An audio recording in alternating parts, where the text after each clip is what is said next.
Welcome friends. ये class 10th का math का चैप्टर नंबर 3 है। इसके अंदर हम आज बात करेंगे pair of linear equation in two variable. ठीक है, तो इन सब का मीनिंग जानेंगे। तो पहला मीनिंग जान लेते हैं लीनियर इक्वेशन। ठीक है,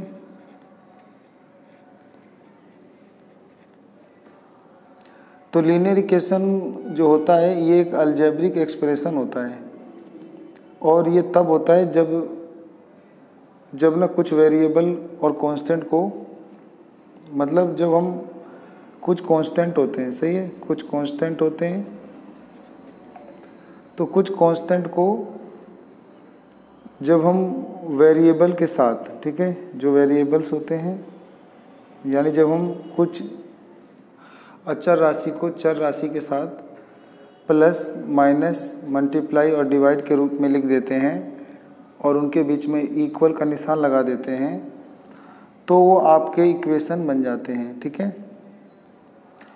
तो जैसे मैंने लिख दिया 8x प्लस 15 बराबर 0, तो यहाँ पे जो 8 और 15 है ये कांस्टेंट है, और जो x है ये वेरिएबल है यानी चर है, और साथ में ये इक्वल का निशान है, तो यानी ये इक्वेशन है। ठीक है,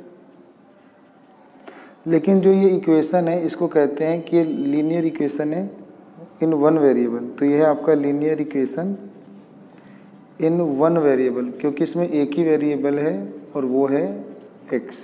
ठीक है,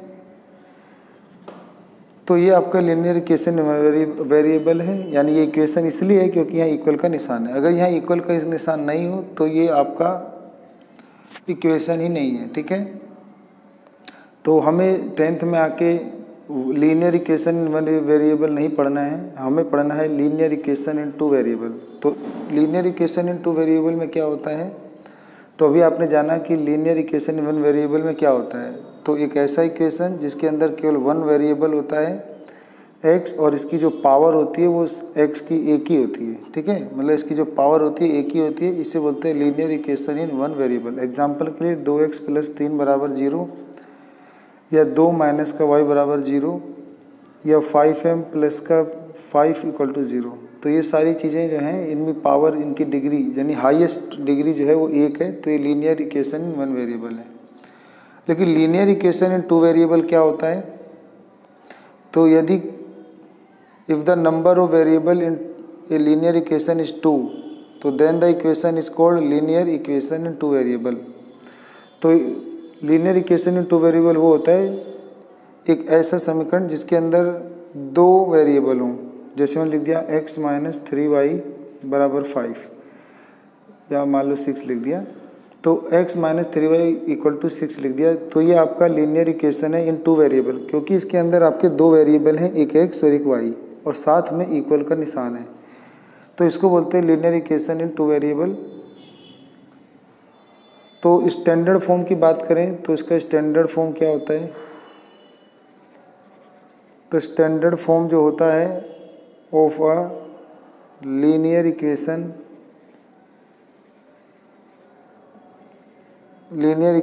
इन टू वेरिएबल,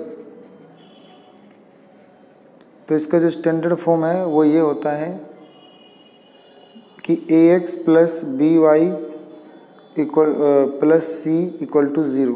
ये आपका जो होता है ये स्टैंडर्ड फॉर्म होता है, जहाँ पर ये जो a, b और c लिखे गए हैं ये रियल नंबर्स होते हैं। ठीक है, और a 0 नहीं होना चाहिए और b भी 0 नहीं होना चाहिए, c 0 हो चल जाएगा, लेकिन a और b 0 नहीं होना चाहिए। अभी जो रियल नंबर है इसका मतलब क्या है, रियल नंबर का मतलब है कि जो ये नंबर लाइन होता था इसमें जो हम राइट में हम सारे पॉजिटिव संख्याएं लिखते हैं और नेगेटिव में हम, मतलब लेफ्ट में हम सारे नेगेटिव लिखते हैं, तो रियल नंबर का मतलब हुआ कि इसके अंदर इस नंबर लाइन पर जितनी भी संख्याएं शो होती हैं वो सारे रियल नंबर हैं। इसके अंदर आप natural, whole number, even, odd, prime number, composite number, rational number, irrational number, तो अब लगभग सभी संख्याएं, चाहे वो इंटीजर हो, रेशनल हो, इरेशनल हो, सभी को आप शो कर सको, तो इसको बोलते हैं रियल नंबर। यानी इसके ऊपर हम सभी प्राकृत संख्या, पूर्ण संख्या, परिमेय संख्या, अपरिमेय संख्या, सम, विषम, अभाज्य, भाज्य, सभी तरह की संख्याएं अगर शो कर पाते हैं तो इसी को बोलते हैं कि ये सब वास्तविक संख्याएं हैं। रियल नंबर को हिंदी में वास्तविक संख्याएं कहा जाता है। तो आपको standard form of linear equation in two variable समझ में आ गया। वो होता है ax plus b y plus c equal to 0, जहाँ ए बी सी एक रियल नंबर होते हैं और a और b नॉट इक्वल टू 0 होने चाहिए, ठीक है। और अब हम जानेंगे कि इसमें हम कोई प्रॉब्लम दिया होता है तो उसके अंदर क्या करते हैं। तो कोई प्रॉब्लम दिया होता है तो उसको पढ़कर हम दो वेरिएबल एक्स वाई ढूंढते हैं, फिर उससे हम इक्वेशन बनाते हैं, फिर हम इक्वेशन को हल करते हैं या उसका हम ग्राफ बनाते हैं। तब एक क्वेश्चन मैं लेता हूँ आपको समझाने के लिए और उसको समझाता हूँ। तो मान लो एक क्वेश्चन है मेरे पास, the coach of a cricket team buys 3 bats and 6 ball for ₹3900। तो एक क्रिकेट कोच का मतलब एक क्रिकेट का कोच है, क्रिकेट टीम का कोच है, वो ना 3 बल्ले खरीदता है और 6 गेंदें 3900 रुपये में। तो represent this situation algebraically and graphically. तो इसको अल्जेब्रिकली भी लिखना है और ग्राफिकली भी लिखना है। तो अगर हम इक्वेशन में लिख दें तो इसको अल्जेब्रिकली बोलते हैं, और इसका अगर ग्राफ खींच दें तो वो आपका ज्योमेट्रिकली होता है। तो इसके लिए अब क्या करेंगे, तो इसके लिए हम पहले लेट कर लेंगे कि कोस्ट ऑफ वन बैट, एक बल्ले का दाम मान लेंगे x रुपीज़, ठीक है। और ऐसी कोस्ट ऑफ वन बॉल, ठीक है, हम एक गेंद की बॉल मान लेंगे y रुपीज़, हम उसको y रुपये मान लेंगे। और अकॉर्डिंग टू क्वेश्चन उसने क्या बोला कि उसने 6 बैट खरीदा है, मतलब 3 बैट खरीदा है तो 3x, 6 बॉल खरीदा तो 6y, और दोनों मिलाकर कुल 3900 में खरीदा है। तो अगर हम ऐसे लिख देंगे तो इसी को बोलते हैं अल्जेब्रिकली एक्सप्रेशन। और अब हम इसका ग्राफ बनाएंगे। इसका ग्राफ बनाने के लिए हमें कुछ बॉक्स बनाने होते हैं, ऊपर x नीचे y। अब इसमें x की वैल्यू पुट करके y की वैल्यू निकाली जाती है। तो मैं मान लेता हूँ कि मैंने x की वैल्यू 0 पुट कर दिया, ठीक है। x की वैल्यू 0 पुट करने पे इसे सोल्व करो तो ये 0 पुट करने पे x की जगह ये 0 हो जाएगा और 6y बराबर 3900 बचेगा। फिर ये 6 डिवाइड में आ जाएगा और ये कट जाएगा, तो 6 6 36 हो जाएगा, फिर 6 5 30 0, मतलब 650 हो जाएगा। ऐसे ही मान लो मैंने ना x की जगह 100 रख दिया मान लो, ठीक है। तो 100 रखने से ये 300 हो जाएगा, 100 गुना 3 300, 300 उधर जाएगा तो माइनस होने पे 3600, और 6 काट देगा तो 600, तो 600 आ जाएगा। अब इसी का अगर हम अब ग्राफ खींच दें तो वो ज्योमेट्रिकली रिप्रेजेंटेशन होता है, ठीक है। ग्राफ खींचने के लिए हम 1 2 3 4 5 100 का गैप आप ले लो, ठीक है। तो मान लो ये 100 है, ये 200 है, ये 300 है, ठीक है। तो हमें पहले बनाना है 0 पे 650। तो x की वैल्यू 0 यहाँ होती है, ये x एक्सिस होता है, ये x डैश, ये y होता है, ये y डैश।